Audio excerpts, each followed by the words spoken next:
Mike, what's going on? I'm good, man. They ride around the store, have a little fun. Welcome, folks of Baltimore. This is your boy Bruce Jackson here with 1010 Baltimore, and we are at SWB, sitting here with a chance to talk to Mr. Stephen Wise. Earl, how would you describe what you do? You know, there's so many titles these days when you get into men's furnishings and haberdashery and this tailoring thing. And so to me, I'm a designer. A designer. Okay. I'm a designer. I guess you may call this a clothier, haberdashery of sorts. So we do. I really can give it like one definition. We do a bunch of different things here. Okay. Like we do manufacturing here, so it's a bunch of different things we offer. So you know, for some folks, they would call it a tailor shop. I would get that's a very basic, kind of that's a very basic underlying tone of what we do here. Okay. Because I call it an atelier, which is like French for like studio or designer workspace. Wow. Okay. So it's where kind of artisans come and create, and we create here. So it's more than just coming in and getting tailoring done. Gotcha. Yeah. So. And Stephen, you're from Baltimore, right? Born and bred, East Baltimore guy, Harvard Lambert. There you go. Yeah. Okay. Yeah, it's real. You know, you start saying street names like that, you know, you're really a Baltimorean. Yeah. You know, a lot of times we get joked in Baltimore because they say people from Baltimore always say I'm either from East or from West. But you know? and also like there's only two sides. It's east, either from over east, yeah, or over west. now, Stephen, tell me what's your thoughts on how our city is being viewed right now? I think it's good and bad. Okay. And you know what? I won't even say bad. I think bad is overrated. I think it's overused. I think we're in a unique, opportune position right now to change the narrative of Baltimore. Okay. So I think it's up to us as Baltimoreans who know the truth about Baltimore, like you guys are showing and showcasing with myself and others that you'll interview. You're going to begin to show the other side and the real truth of Baltimore. So, do I like it a lot of times? No, but do I get it? Yes, and I see it as opportunity. Right, gotcha. Now, would you say that what's going on in Baltimore has affected your business? I think it has. To pinpoint like one particular thing, I couldn't. To say that it has, to say that it hasn't. What I will say is that I'm not going to use it as a crutch. Right. Gotcha. As a way to say because of what's happened over the past 6-7 months in Baltimore or longer. Is affecting why I'm not making $1 million a year yet. I'm not going to make that because some folks are making that. Right. So it's the reason why I can't make it. So now, if you had the choice, would you up and move your business to another state? I would never, ever, I'll say it again, never, ever, what was that song? Ever. I would never, ever leave Baltimore. Right, good. I love my city. I am because it is. Now, you've been in business how long here now? I've been selling things since I was about 3 years old. Oh, wow. My mom would say I would shine my dad's, I guess about 3 maybe. I would shine his shoes, and I would charge him per eyelet. He's really at the high top boots, and so I would shine his shoes, and I would shine every eyelet, and I would charge him. I would make him pay me. Wow. So. That was 3, and when I was probably about in kindergarten, 1st grade, I was selling like pencils and stuff. Okay. In school. So you started your entrepreneurship. Yeah, I was early. Like okay. I'm not new at this. Mm-hmm. I'm true to it. I'm not new to this. I'm true to this. Right. So it's not like I'm doing it because it's popular training now to be a boss. Right. I don't try to get to all that boss title and I'm self-made. I'm not self-made because you got to be a flower to be self-made. Around 14 though, I recall I started selling socks. Gotcha. $1 a pair, and that was like a business. I rolled with that for years. I still sell socks now, but that was like my mom bumped into a gentleman who was he would like go to the Tesco flea market, and he would have like his box of socks unmade. They were new, but they were unmade. They were like and some had like defects in it. You would have Kohans or Dockers or or designer socks. And so you would buy the box and for like $25, $30, $20, whatever it cost, and you would you would take it home and you would made up the ones that matched and we would sell them. And that was my first business, and I did that all the way through high school and through college, and so I ended up meeting the mill that was making the socks. Wow. Okay. That was here in Baltimore. Now, is there any type of training or schooling you had to go through to learn how to make the suit? Or I didn't make it. you didn't make it? I didn't make it at all. Okay. I would tell folks I could sew and do stuff I really couldn't do. Okay. So I would never tell somebody I can't do it. Okay. Just find somebody that can. Gotcha. Okay. So, in that case, would you be the one to design the suit? I'm a designer. You design the suit, Right. and then you would have a suit maker make the suit. And what I did, now I did learn how to sew. Okay.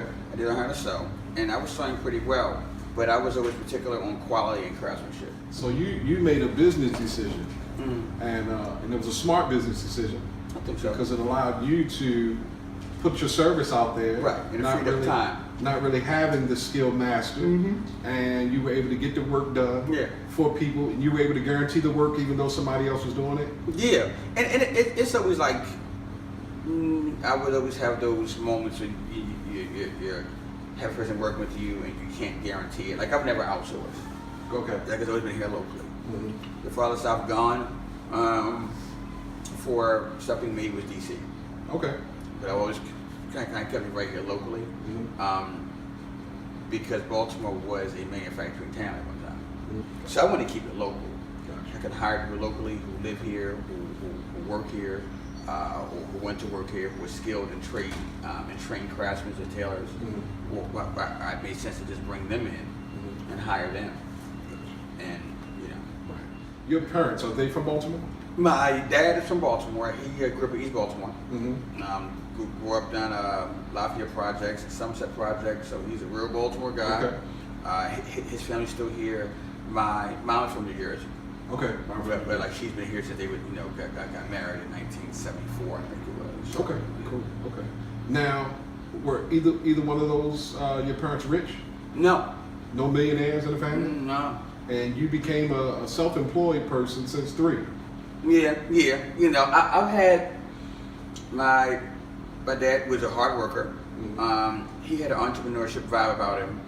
He didn't really pursue it to the extent that he could have. My mom was a housewife, but always had a vibe of having her own and didn't do well with jobs. And she didn't really do a job ever. My dad kept her as a housewife, but we struggled. Okay. But did I come from money? No. Okay. Did we grow up poor? Yes. Okay. Do I know what it feels like to worry about being evicted and like phones being off and gas, electric, and roaches because your neighbors were kind of dirty, not because we were dirty, but neighbors were dirty, Right. and mice because neighbors are dirty and rats out in your backyard? Yes. Do you remember going outside and seeing my neighbors, shooting coke? Yeah. Yeah, I remember that stuff. And you decided to be self-employed because what? I didn't want to be the guy for talent and never explored it. Right. I didn't want to be my mom and dad and have gifts and abilities and really be not exhausted. Right. Though all those things have shaped me, I also was blessed to be around some incredible men. Gotcha. And every man that ever had an influence on me beside my dad were entrepreneurs. Even the guys who broke the law impacted me. And I'll proudly say that. I'm not condoning what they did, Right. but it engraved something in my mind that these dudes did what they wanted to do. They enjoyed what they did, and they got paid for it. A lot of the individuals, the guy that taught me how to sew is as a result of a member of that church. The guy that really got my feet wet in men's clothing and in men's fashion, Marty Wade had a store in the plaza in the 90s. And I just loved the way this guy dressed, so I would just always follow him around the church, and so forth and so on.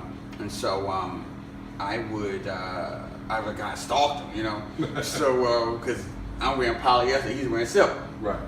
And I'm saying I can make stuff and I can't. Right. So he took me under his wing, and I was like father, like son. And he really helped to craft me for years. And so I went from the guy going Dunbar with holes in the shoes to wearing Versace and Armani and Hugo Boss as a 14, 15-year-old kid.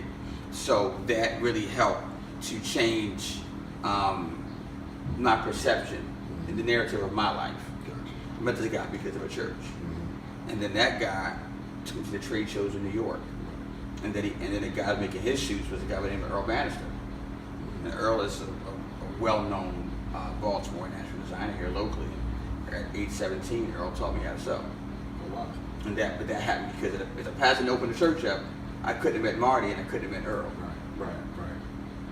So when the church helped you to network with the connections that you needed for business today. Yeah, the first store I ever had, I did a cell phone store Mhm. back in 2000. I was selling phones. In 1990, I was selling phones. Actually, the pastor's son introduced me to selling phones. And so, selling phones, and I was working with Earl at the time. Mm-hmm. Earl knew some guy. Keep in mind, I was backtrack again. Right. The pastor, Marty, Earl. Okay. Now I'm working with Earl, sewing. Some of Earl's clients had a phone store. Earl said, why don't you connect with these guys, Bobby and Bromont? We had a cell phone store on Redwood Street. Mm-hmm. I connected with them. They started selling. They had a phone store. I was selling phones to them. Mm-hmm. Once again, it goes back to the pastor. Right. Okay, now I'm selling phones. A friend of theirs, John Dow. John Dow's the older brother of a kid I went to kindergarten with. So me and John Dow connected. John had opened up a store up in Hartford Road. Said, hey Stephen, if you find a storefront, I'll finance you. Wow. All because of who? Pastor. So now, this guy named John Dow said, Stephen, go open a store, find one, I'll finance it. Well, John never financed me. Me and John are still tight to this day. John didn't finance me, but I jumped out that window and found a store. I told my mom I can open a store up, and so I was going to finance me. Our real estate agent, Karen Carter, who said, I got a storefront on York Road. I'll fix it up for him. He can use it. Wow. But if I wouldn't have gone to what? All connected. Right. I went from having no money at all when I opened that store because in my mind, that pastor, Marty, Earl, Daryl Queen, all these individuals all jumped out the window. They didn't have a plan B. No one had jobs. Right. So my mind, and blazing in my mind, where individuals were black men who never not moved because of money. They moved and the money came. So me not having any money, because I grew up poor. Right. So I could make a phone call and say, yo, let me get 10,000 real quick. I got opportunity, I just moved on it, like my pastor did. He didn't come from money either. Nor did Daryl Queen, nor did Marty Wade. So these individuals who impacted me, I had those images in my mind. So it wasn't a thought to me to not open a store without any money. That was just like go open a store. Right. Not having money was really an issue. Right. Got the store open, struggled for the first 2-3 months. I opened in November. Wow, around this time. Wow. It's like 14 years. 15 years this year, opened my store. Wow, I gotta go celebrate. Just realized that just now, opened in November of 2000. I opened the store up in November. A pastor, another pastor, Bryant Martin, who's still a good friend, had a church a few doors up from my store. Okay. I said, Pastor, listen, I need here to go up a church up. I said, man, listen, I need, can I borrow some of your chairs from your church after you get done to get my store going? And keep in mind, I had like 2 lights on in my store, like no sink or something, or no toilet, something like that in the store. I went raw. Wow. Because in my mind, I couldn't lose because every man I ever saw, they didn't. Right. How were they just kept moving? So now I open a store with no money. Usually it's been symbolic for me. Usually, when you make money in your store, you frame the first dollar, the first dollar bill. Right. But see, mine was never up for a dollar. Anytime I opened a store, it was usually a $100 bill. I couldn't frame that, unfortunately. Right. My first bill that crossed my hand in my first store was a $100 bill. Wow. And fast forward a couple of months, I struggled for November, December. By January, I was making $20,000 a month. Wow. But so started in November. Started November with no money. With no money. My parents gave me their mortgage money. Wow. They gave me their mortgage money for months and stuff. You got to pay us back because this is our mortgage money. And you say by January. By January, I made $20,000 in commissions. Wow. That's major. Another thing you said that stuck out to me. You say you started with no money, but you started moving, and the money came. Yeah. I think that's a point that a lot of people miss. Yeah. Is that they think that, oh, well, because I didn't come from money, I can't be self-employed. And you're saying that start moving. Yeah, Start doing the work now, Yeah. and the money will come. So you didn't focus necessarily on the money. Yeah. You focused on making moves, Yeah. and then the money came. The money came. That's powerful. Because it has to follow. Yes. The money follows energy. And it follows your intention. Mm-hmm. So it moves how you move. So if you wait on it, then it's waiting on you. Right. See, like the money's always around. You don't gotta chase money. Mm-hmm. The money should be chasing you. Right. So if you're having issue with money, the issues aren't you. Well, the money, the issue is you. Wow. So you try to make money the issue. You don't have money problems. No, you have money problems. You're having you problems. Wow. It's not the money problem. It's never a money problem. There's plenty of money out here. Right. It's constantly changing hands. Right. Like the money never just all dried up one day. Mm-hmm. It's changed hands. Right. So you try to make it a money issue. It's just a you issue. Right. You have a money problem. You having you problems. So you Right. got to check what's happening with you to change your money situation. Right. So when I moved, the money came. Mm-hmm. Because, and then, usually too when you're younger, Mm-hmm. things have a lot of times quicker Right. because you don't have so much stuff, backing you up. Right. Blockage. Right. Holding you back. You don't have a bunch of clogged arteries, like emotional clogged arteries, Right. mental clogged arteries. Mhm. Because you're just like, I believe I can fly like an 8-year-old. Right. I did an interview with a photographer, fashion photographer, Mm-hmm. this last week named Cyrano. Incredible. He shoots for me here in the store for shoots and stuff. Incredible. And I asked him, define what fashion photography is. And he quickly said, fashion photography to me is an 8-year-old. Explain that to me. He says, when as an 8-year-old, true statement from Cyrano, incredible statement. I got lost in my thoughts when he said it. He said, an 8-year-old doesn't have any limits. They believe they can do anything. Right. He says, so fashion photography to me is, I can do anything. Right. He says, I treat my photography like an 8-year-old. I did business like an adult. Wow. I messed my head up. Wow. I said, because, it goes away to say about being clogged arteries. Like, you're towards a kid, you begin to get brainwashed that you're slow, you're stupid, you can't have a business owner, you gotta get a good job, a good education, and get good guaranteed benefits from the government, all these different things, and then that's changed. Mm-hmm. 40 years ago, you're like, maybe go get a good job and good government benefits and good government this and good government that, and then that's gone now. Right. So we have to get back to just our artists being cleared free. Right. As a kid, you say, if you have a child, you tell them to, look, Bruce Jr., jump off the counter, jump up the steps, I don't catch you. They jump. With no hesitation, they jump. Mm-hmm. We have like $100,000 in the bank, Right. couple investment properties, 3 cars, a boat, great job, a second job, and we sell weed on the side. Cable hookup, we ain't paying no bill, and we still afraid to go do something. Right. That costs $1,000. So you got $100,000. Right. The kid just jumps, Right. but we just are like so caught up in so it don't go right. Right. So I found myself, so back to what I was saying as far as being younger, I just jumped, I just moved. Right.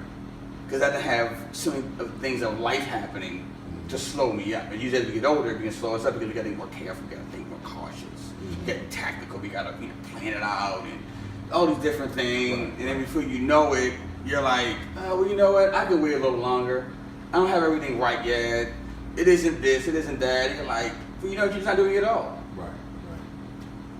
Now, you have family? Yeah.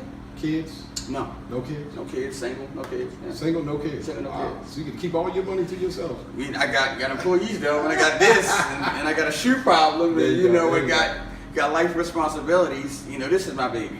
Gotcha. Until somebody comes along, until some wonderful woman comes along and gets it, and gets where I'm going with it, I'll just stay. Whereas like in relationships, you got to find somebody that like gets you. Right. That really gets you and gets where you're going. Either they aren't able to always understand it. Mm-hmm. Maybe I don't get you, but I'm behind you. Bring some lunch. Right. I don't get where you're going with this. Right. But I just watched Walt Disney, a documentary on Walt Disney. Mm-hmm. Please go get that documentary. Okay. Documentary on Walt Disney. absolutely amazing. Mm. Absolutely. I watched a lot of documentaries. This dude, Mm-hmm. I could only imagine if he was still living, if like he'd lived 10 more years, Mm. he'd have probably made a whole state, a Disney state, literally. Wow. I mean, it wasn't just like, he wasn't the norm. Like, Donald's good, like Diddy's good, Bill Gates, but Walt Disney was a whole different animal. Oh, wow. Yeah, like I've never seen that. So it makes you just kind of like evaluate relationships. Right. And with women, and a lot of times the wife didn't get what he was doing. Mm-hmm. He went and sold some of their properties and sold part of his name, and took money out of a retirement or something, to go and start up, was it Disneyland in California? Mm. Should have traded for that, but he did it. Wow. Now look at, like now look at. Right. Right. It was miles and miles of a line waiting to get into Disney, and a 100-degree day. Right. So you got to find somebody that gets you. Right. That really gets you. They get your passion. Know you're probably slightly crazy at times. Mm-hmm. Maybe they're extremely passionate, Mm-hmm. but they get you, and they don't try to hamper your driven and independent and off the wall spirit and nature. Right. Right. And for me, I'm just not the norm. I don't really think. I don't say that because it's a popular saying. I really don't think like the average person. Gotcha. Yeah. So you haven't found the one that can handle you yet. I guess I haven't. Yeah. I think I met one and we didn't work out. Okay. And that's cool. But since I'm really not, I'm just not the new. I'm a little, like, I'm really basic with food. Like, you ain't gonna cook everything because we Right. cooking. Right. But on other ends, it's like I'm totally like when I got this store, I was already going to like store number 10. Okay. So be like, why aren't you happy? I'm happy. I'm grateful, but Right. I'm already gone. Like Right. I'm in Singapore right now. Right. Right. Y'all still here. Yeah. Gotcha. So haven't quite caught up to that yet. Gotcha. But I'm already, Gotcha. I'm somewhere else. So you gotta find somebody really gonna get to you, and it's not gonna say, well, slow down, or hey, pump your brakes, or think this through. Okay, so you're not catching this. Right. Right. I mean, just let. I think a lot of times women and men, you date people who don't get us, Mm-hmm. and it slows us up and it stifles us. Right. Right. Then it begins to cause friction because I want to be this, Mhm. you want to be that. Right. Right. Let me be this, Right. and just go along for the ride and support it. Right. Even if I fall on my face, just support that. Mm-hmm. Gotcha. Wow, that's major. What kind of advice would you give that person to say, you know what? Here's what you should do. Here's the path you should take to get to where I'm at. I would tell them don't aspire to do anything. Okay. I would tell them just be it. Just be it. Don't aspire to do anything. Wow. Like, why aspire when you just be? Wow. Don't aspire. Wow. It's easier to be than it is to aspire. Mm-hmm. Aspire is like kind of playing around. It's like trying. Mm-hmm. You just do it. Just be it. Wow. So just be it. Just become one. Like you don't aspire to eat. Mm-hmm. You go in the kitchen, you cook something to eat. Or you go to the store and you buy something, you don't aspire, you don't look at the McDonald's menu. I like it. I like it. You order it and you look at it like, that's a nice burger. I aspire to eat that one day. Right, right. So do you think that that's an ongoing problem with the people in our society now? Is that Yeah. they do too much aspiring? Do you think? Too much thinking. Mm, They're in their thoughts too much. mm, And see what happens, the older you get, once again, the older you get, the more thoughts you have. mm. The more reason you have to tuck yourself out of it. So the more aspiring. You're aspiring for years. Why you start aspiring? You're always aspiring to do. Right, What are you actually doing though? right. Mm, So we look at Oprah or P. Diddy's or Bill Gates or Steve Jobs as like these anomalies, as these incredible individuals. They just did it. right, right. So if we keep aspiring and never do, like where do we end up? We're just aspiring. Aspiring's kind of lame. Yeah, That's for the average. got you. Don't aspire. Just go do and be great and become one with it. Right. Like you want that burger, like you become one with that burger. You get in your mind, I'm gonna give me a burger from Five Guys or wherever you're gonna go, Fuddruckers, wherever you're gonna go get a great burger. I just plugged them. I just gave them a nice plug, Fuddruckers and Five Guys. Keep me in mind. So now you just go get it. Mm-hmm. You don't like, I'm gonna aspire to get a burger. Right, You go down to Harvard and get you a Five Guys burger. right, right. And you eat it. Absolutely. And you look at a rapper, say that was a good burger. Right. From Five Guys of Fun Records. Right. And you think what you can get next. Like you go with your day, you don't aspire all day long and never get it. Right. But we aspire to be an artist, to be a model, or designer, or performer, whatever it is, or brainstorm, whatever you aspire to be. You're never actually doing it, you're just always working towards it. Just be it. Like I told folks that I could sew, and I couldn't sew. I could make a suit. I could barely make a vest. But I would be in my dorm room. This is all relative to any of your question. I would be in my dorm room sewing, and I would leave my door open when I was in college. And so my dorm, like the RA of the floor, third floor, Carver Hall, Howard University, he would walk by, and I just kept telling him I could sew. I would be there working on the vest probably for weeks on one vest, but they saw the little sewing machine, and they thought I was Versace in it. Right, matter of fact, my nickname in college was Versace. Oh wow. Okay. And so and so he said, "Hey, I want a suit. Can you make me a suit?" I said, "Sure." I couldn't make a suit. I couldn't make one, but I told him I could. I didn't aspire to be it. I just was it. That's good. It was 1997, and I haven't looked back since. And secondly, I would tell them don't ever have a plan B. Never have a Just plan. be and never have a plan B. Tell us why. Let me ask you this question. I think you could answer the same question. Sink or swim? Swim. Why not sink? Say why not sing? Yeah. Wouldn't want to sing. So you rather so if you have an option, plan A and plan B. Plan A is swimming. Plan B is sinking. But you choose plan A, right? Yeah. So plan B doesn't exist if you doesn't. Absolutely not. So why would you have a plan B? Would. Yeah, I definitely agree with it. If you believe something, then you live by it. You become one with it. Right. Like you become one with it. You don't aspire. You are it. You know, when I got that store, the first store, I was that store. When I got this store, I didn't even want this store at first. I didn't think about this no more. Right. But when I got here, I became one with the store, and I began to structure the store on Packer Street. You know, I became one with it. Step by step, I became one with the store. So I don't have a plan B. All right. So in wrapping it up, Stephen, how can people reach you? So the name of your business here is Stephen Wise Baltimore. Stephen Wise Baltimore. SWB is the acronym for it. Stephen Wise Baltimore. The B in it is for Baltimore. Okay. And like I told you earlier, that came from me always tired of seeing Donna Karen, New York, and not saying Donna Karen itself, because like everyone had NY at the end of their name. Right.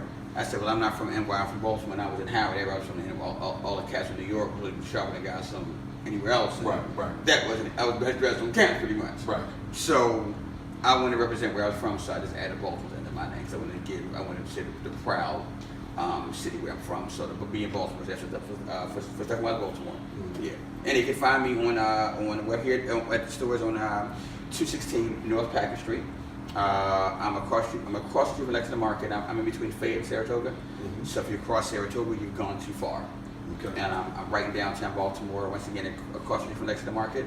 You can find me on social media on Facebook at Stephen Wise, and on Instagram at Stephen Wise Baltimore. Okay. Now Stephen Wise, spell that for them so they Sure. know. STEPHEN. Wise like the chips. WISE. In Baltimore, like the city. All right, folks. There it is. Thanks for tuning in.